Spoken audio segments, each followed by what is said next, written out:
This is 9 News with Kate Creedon. Good morning. With less than 48 hours to go, Kamala Harris and Donald Trump are hitting the campaign trail hard. The Vice President focusing on Michigan, while the former president has been visiting 3 key states. Live to US correspondent Jonathan Kersley. Jono, Mr Trump dialing up his use of fear tactics.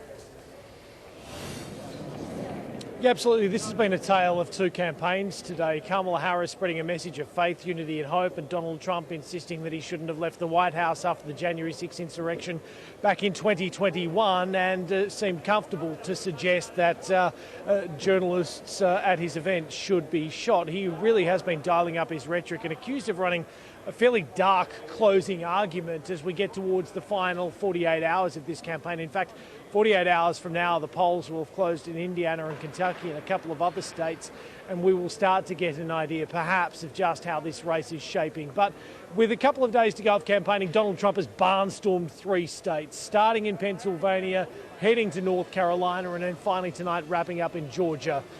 This is some, though, of what he had to say in regards to security protection in front of him and how he felt about somebody trying to shoot him. And I have this piece of glass here, but all we have really over here is the fake news, right?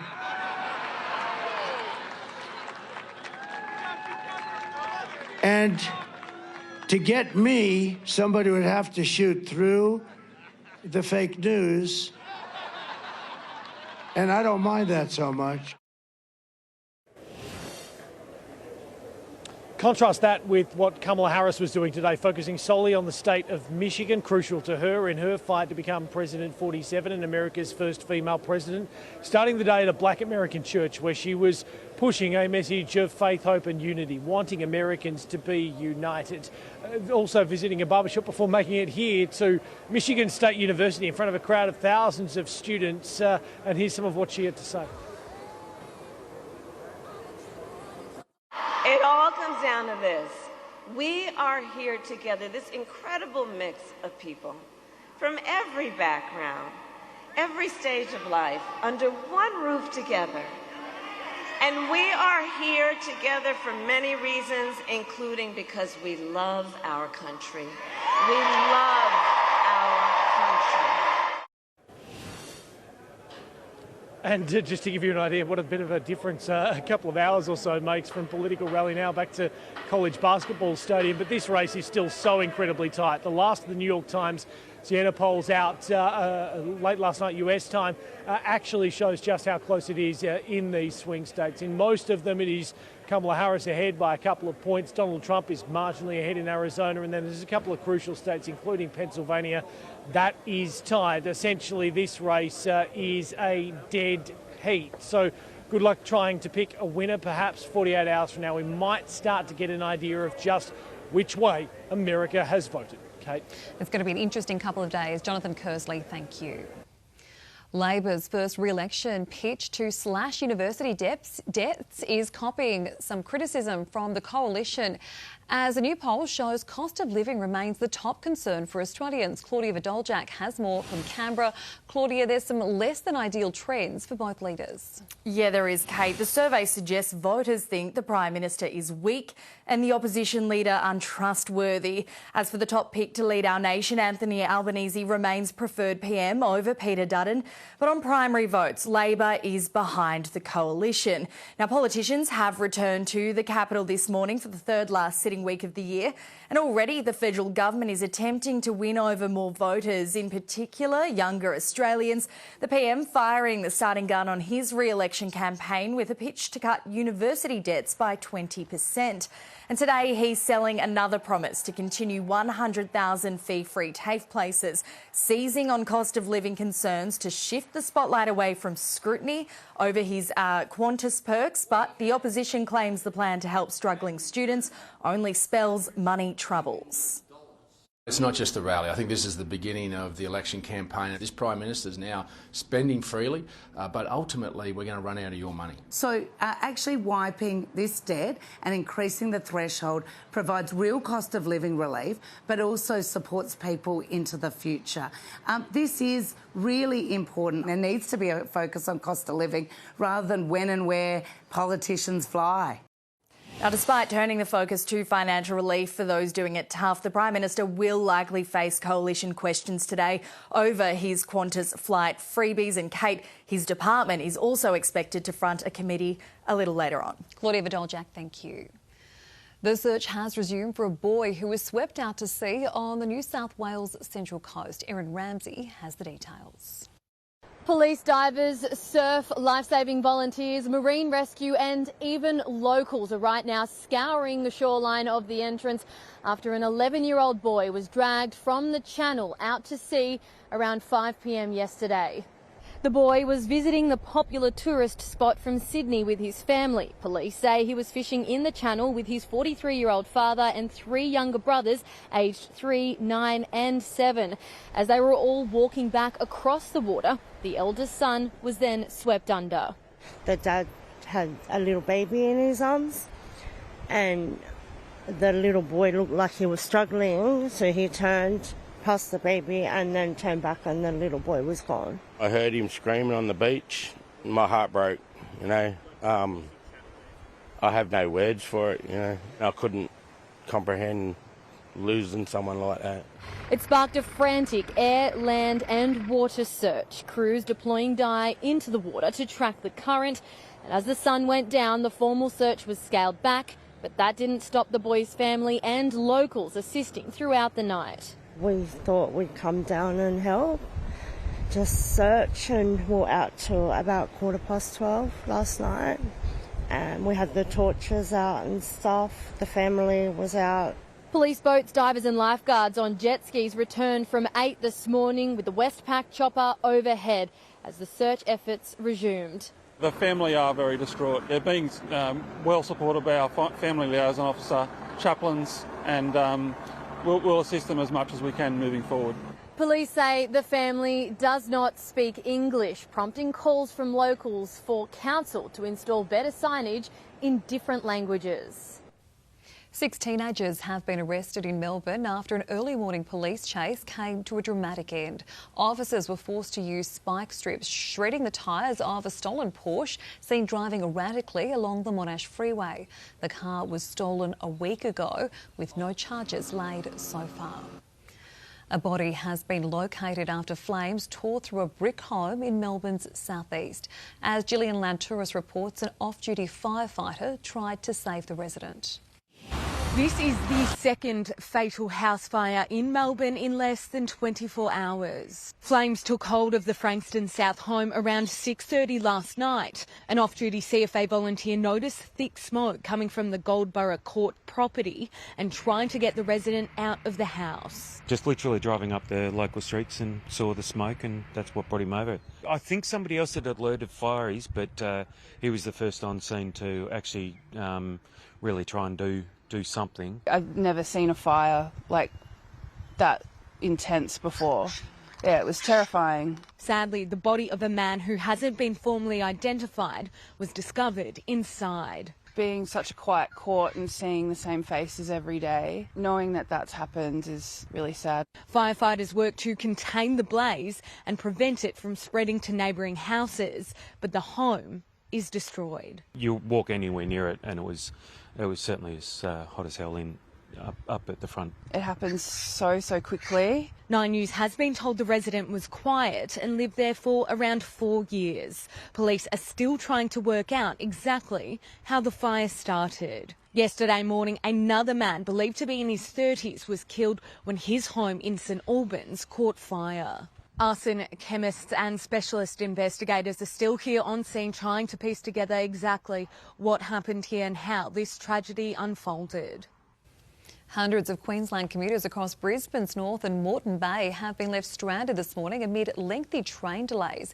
It comes after a truck carrying a large floodlight struck and brought down overhead power lines at a Castledine level crossing. The Caboolture, Sunshine Coast and Redcliffe Peninsula lines were suspended from Northgate to Petrie. Independents are putting pressure on the Greens to support a major housing scheme that's been stalled in the Senate for months. Several MPs and senators are now proposing a $9 million change to Labor's build-to-rent bill, which would cap rents for low-income earners. They say it would unlock 105,000 rental homes. People are sick of seeing Parliament being used to score petty points on political issues, and what they want to see is for parliamentarians to come together and come up with solutions. It comes as a new poll by the Property Council, which reveals 8 in 10 Australians cannot find affordable housing in their area. Still to come, supermarkets under scrutiny. Why the major chains could soon face multi-million-dollar fines. Plus, wild scenes in Spain as flood-affected locals hurl mud and chant abuse at the Spanish king. And a shock for fans at a Coldplay concert as the band's frontman falls through a trap door mid-show.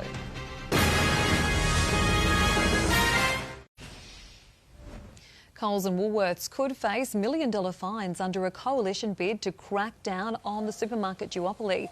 The plan, introduced to Parliament in the last hour, would dish out instant penalties of $2 million for anti-competitive behaviour. Courts would also be given the power to force them to sell off stores and land to smaller operators to try and get more competition in the sector. The government has their own plan to get tough on supermarkets, but the coalition says it doesn't go far enough. The shooting death of a rapper outside a Halloween rave in Melbourne has sparked fears of a gang war. Pal Pedong, known as Peasy, was gunned down in the early hours of Saturday morning in North Melbourne. A prominent member of Victoria's South Sudanese community has issued a public warning to parents to keep their children home amid fears of a retaliation attack. The intel is that young people who are friends, close associates and relatives of the deceased obviously are very sad. There is potential for more retaliations, and we urge for calm so that people don't take law into their own hands. The gunman remains on the run. The people of Spain, devastated by the destructive floods and the huge death toll, have taken out their frustrations on the King and Queen as they visited the region. This update from Europe correspondent Edward Godfrey. People are angry and they're hurting, and that was on full display. King Felipe and his wife Letizia and the country's Prime Minister visiting Paiporta near Valencia, one of the worst affected towns by the flooding, as many as 60 people killed there. They were met by an angry crowd. Prime Minister Sanchez didn't hang around. Locals yelled abuse at the King and Queen and hurled mud and other objects. You could see flecks of mud on their faces and on their clothes as they walked through the town. Their bodyguards tried to shield them using umbrellas. Despite all of this, the King and the Queen did stop and talk with some people. There's a lot of anger among survivors over the government's response and how it failed to manage risks. Locals chanted things like murderers and get out at the royal couple.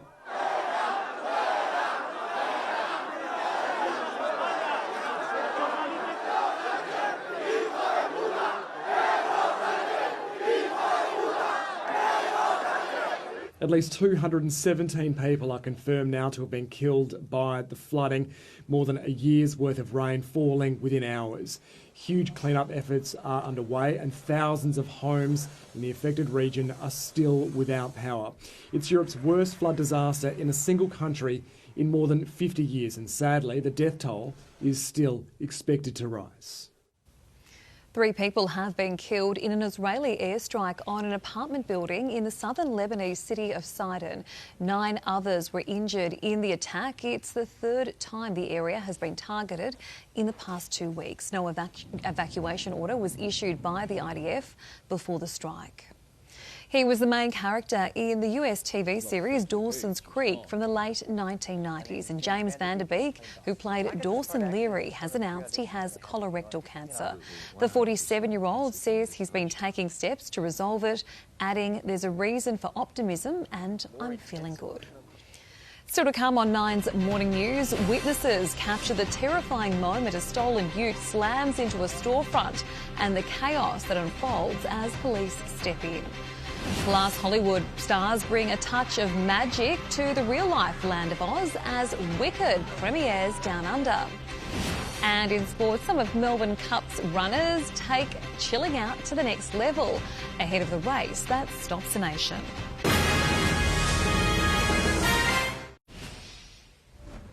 Not quite the exit Coldplay frontman Chris Martin was planning after he fell through an open trapdoor at the band's fourth and final show in Melbourne.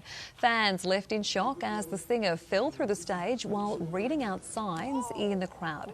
Thankfully, he wasn't hurt and will be fine for Coldplay's first Sydney show on Wednesday.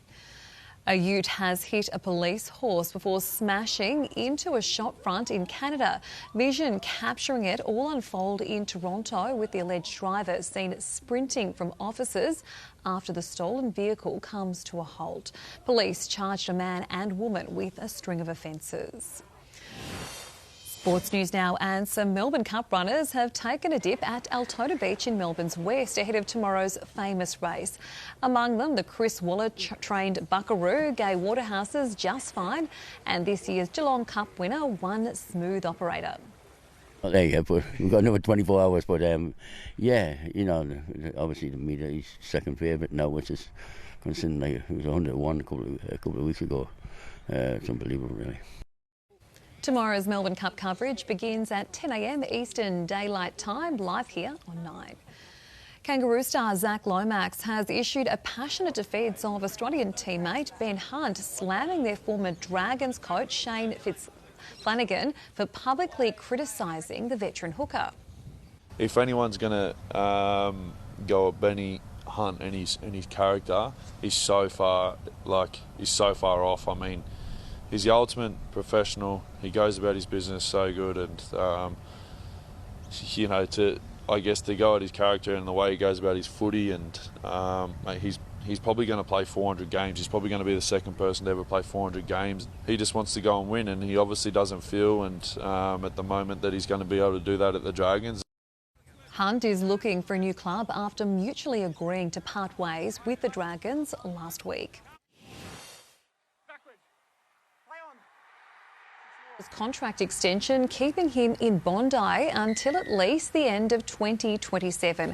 The 22-year-old will miss a large chunk of next season as he recovers from an ACL, but the extension is a huge show of faith in the playmaker.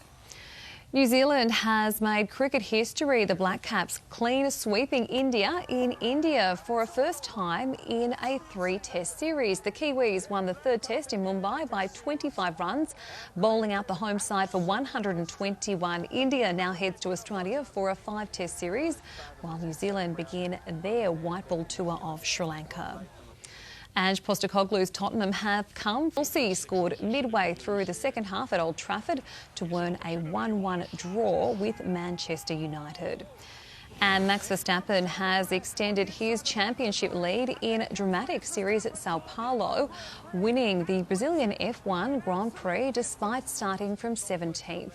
The Red Bull superstar carefully picking off his rivals one by one, taking advantage of 2 safety cars, eventually winning by 19 seconds. Rounding out the podium was the pair of Alpines.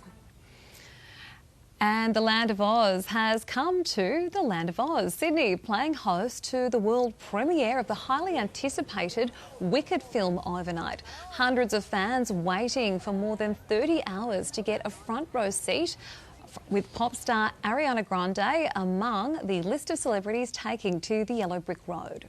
We've cried 5 times already. Today, like walking from there to here. It's been very emotional. It's also my first time here. What a time. I know. What a I welcome. chose a good time to come. The Aussians have turned out in force, and knowing that some people have been here since like 3 in the morning and slept on the pavement, I mean, that sort of passion is incredible. Sydney is the first stop on a 5-city global tour, the cast also travelling to Los Angeles and London. Stay with us, your weather details are coming up next.